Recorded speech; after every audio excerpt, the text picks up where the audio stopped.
یہ سوال کیا گیا ہے کہ اللہ تعالیٰ کے تو 99 ناموں کا ذکر ہے حدیث کے اندر بھی اور قرآن میں بھی نام آئے ہیں، تو نبی علیہ السلام کے جو نام 99 قرآن کے آخر میں پرنٹ کر دیتے ہیں لوگ، اس کی کیا حیثیت ہے؟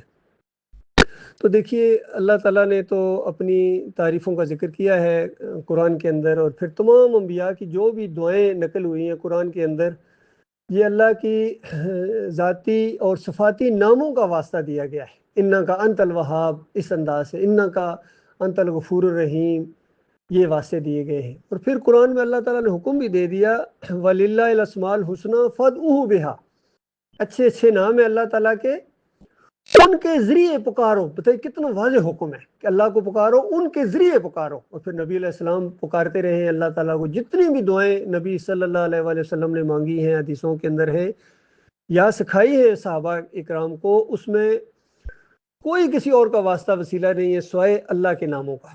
اللہم ربنا اس انداز سے، انکا انت الوہاب اس انداز سے۔ تو یہ جو اللہ کا ایک مقابلہ ہر جگہ انہوں نے کیا ہے، جس طرح بیت اللہ کے مقابلے میں انہوں نے اپنے مزار سجائے ہیں، بیت اللہ کے اوپر چادر چڑھائی جاتی ہے تو مزار کے اوپر بھی چادر چڑھے گی، وہاں اگر طواف ہے تو اپنے بابا کے بھی یہ پھیرے لگاتے ہیں، وہاں اگر نعرے ہیں لبیک اللہم لبیک لا شریک لک لبیک، اللہ نے خود حکم دیا اس انداز سے، اور نبی علیہ السلام نے کر کے دکھایا، صحابہ کرام نے وہاں اللہ کو اس طریقے سے پکارا۔ تو آج کے یہ مسلمان ہیں اپنے مزاروں کے اوپر بالکل اسی طرح گویا اسی کی نقل اتارتے ہیں کہ حق بہو بے شک بہو، یا علی مدد، کبھی یا بری کر کھری، تو یہ بالکل مقابلہ ہے اللہ کے ساتھ۔ تو اس کی یہ جو نام 99 نام نبی علیہ السلام کے اندازہ لگائیے، اس کے اندر الف لام را تا ہا یاسین بھی شامل کر دیا صرف ٹوٹل پورا کرنے کے لیے، اور اول والآخر بھی اس میں شامل کر دیا۔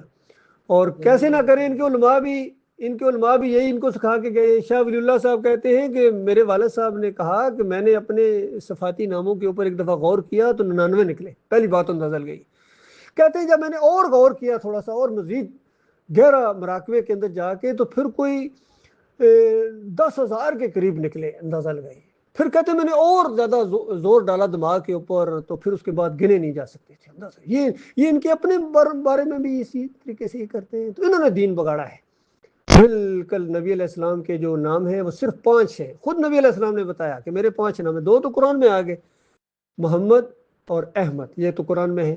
اس کے علاوہ ماہی اور حاشر اور عاقب، یہ ہیں نبی علیہ السلام کے نام ہیں۔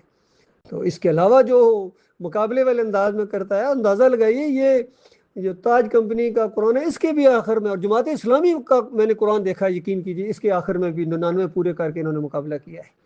اس طرح ان کے عقیدے کے اندر جب خرابی آئی ہے تو انہوں نے ہر جگہ پوجا ہے، مسجدوں تک کے اندر اندازہ لگا، ایک طرف یا اللہ اور بالکل مقابلے میں یا رسول اللہ یا محمد پکارے لگتے ہیں۔ یہ شرک ہے جس کی وجہ سے آج امت مسلمان کو ہر جگہ عذاب کی لپیٹ میں ہے، اور کوئی ان کی نہیں سنتا ہے، کوئی ان کی عزت نہیں ہے، کیونکہ ان کے عقیدے خراب ہیں۔ یہ مسئلہ ہے اصل، اور جتنے بھی ان کے علماء ہیں سارے تھپکی دیتے ہیں ان کو کہ بالکل ٹھیک جا رہے ہو، کہتے ہیں اپنے اپنے عقیدے پر قائم رہتے ہوئے ایک ہو جاؤ۔ بتائیے، طارق جمیل صاحب بھی یہی نصیحت کرتے ہیں، علی انجینئر صاحب بھی یہی کرتے ہیں، تبلیغی جماعت والے بھی یہی کرتے ہیں، جماعت اسلامی والے بھی یہی کرتے ہیں، سارے کہ اپنے اپنے عقیدے پر رہتے ہوئے۔ بتاؤ یہ کس نبی کی دعوت تھی؟ بتاؤ کسی ایک نبی نے یہ انداز اختیار کیا ہوگا اپنے اپنے عقیدے پر قائم رہتے ہوئے آؤ ایک ہو جاؤ؟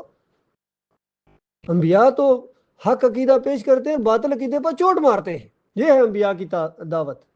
تو آج ضرورت اس بات کی ہے کہ حق تو بات جو ہے توحید کی بات، ایمان خالص کی بات وہ بیان کی جائے، اور جتنے یہ شرک اور کفر کے یہ گروہ ہیں، فرقے ہیں، مسلک ہیں، ان کو احساس دلایا جائے، ان کے سارے باطل عقائد کو کھول کے بیان کیا جائے تاکہ عام لوگوں کی آنکھیں کھلیں۔